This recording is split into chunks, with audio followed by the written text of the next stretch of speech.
গাজায় একটা যুদ্ধবিরতি নাটক হয়েছিল।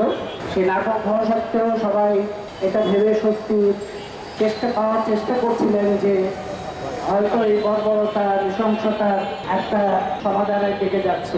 কারো কারোর মধ্যে এরকম একটা মনোতৈরি হয়েছিল যে প্রেসিডেন্ট ট্রাম্প ক্ষমতায় এসে তিনি বাইডেনের সমালোচনা করেছেন বহুদিন, এবং বাইডেন যেহেতু এই যুদ্ধে সরাসরি ইসরায়েলের পক্ষ সমর্থন করেছেন, ট্রাম্প এসে এর অবসান ঘটাবেন এবং যুদ্ধ থামবে।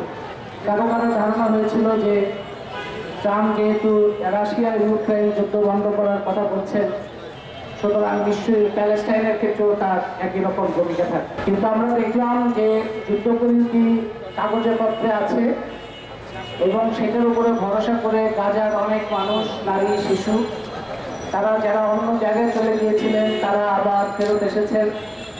নিজেদের জীবন এই ধ্বংসস্তূপের মধ্যে নিজেদের জীবন আবার নতুন করে শুরু করার চেষ্টা করেছেন।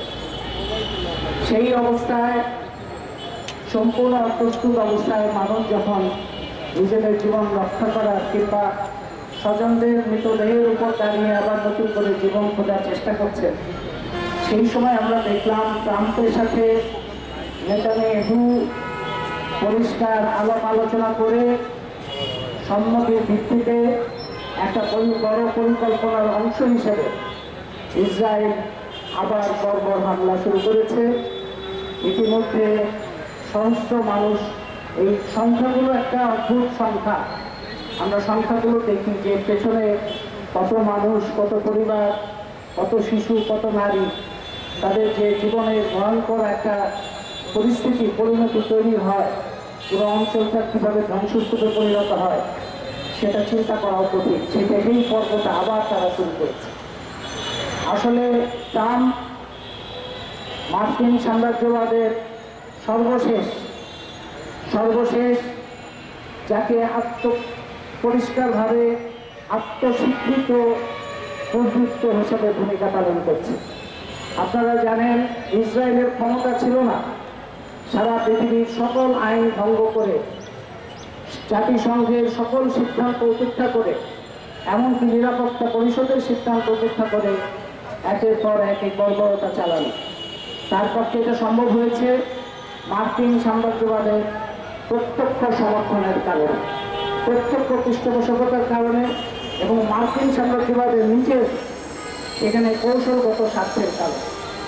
আপনারা যখন দেখছেন রাশিয়া ইউক্রেন যুদ্ধ থামানোর চেষ্টা করছে ট্রাম্প, টেলিফোনে কথা বলছে একের পর এক, সেখানেও মার্কিন সাম্রাজ্যবাদ পুরা ইউক্রেনের উপরে, তার খনিজ সম্পদের উপরে এতদিন যুদ্ধের মধ্যে অস্ত্র বিক্রি করে মুনাফা লুটেছে, এখন যুদ্ধ বন্ধ করে খনিজ সম্পদের উপরে সম্পূর্ণ দখলদারিত্ব প্রতিষ্ঠা করে ওই পুরা ইউক্রেন তার দখলে নেওয়ার একটা চেষ্টা করছে।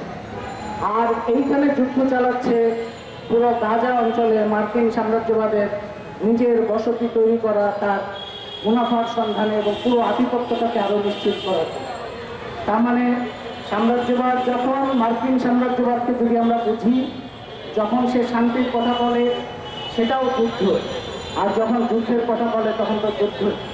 তার আগ্রাসন, ধ্বংস, যুদ্ধ ছাড়া সাম্রাজ্যবাদের কোনো অস্তিত্ব নাই। তারই প্রকাশ আমরা প্যালেস্টাইনে দেখতে পাচ্ছি।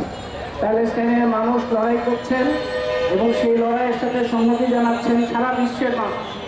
আপনারা খেয়াল করলে দেখবেন ইসরায়েলের ভেতরে, ইসরায়েলের যারা গণতান্ত্রিক চেতনা সম্পন্ন মানুষ, তারাও এর বিরুদ্ধে লড়াই করছে, এর বিরুদ্ধে মিছিল করছেন। এটা আমাদের খেয়াল করতে হবে।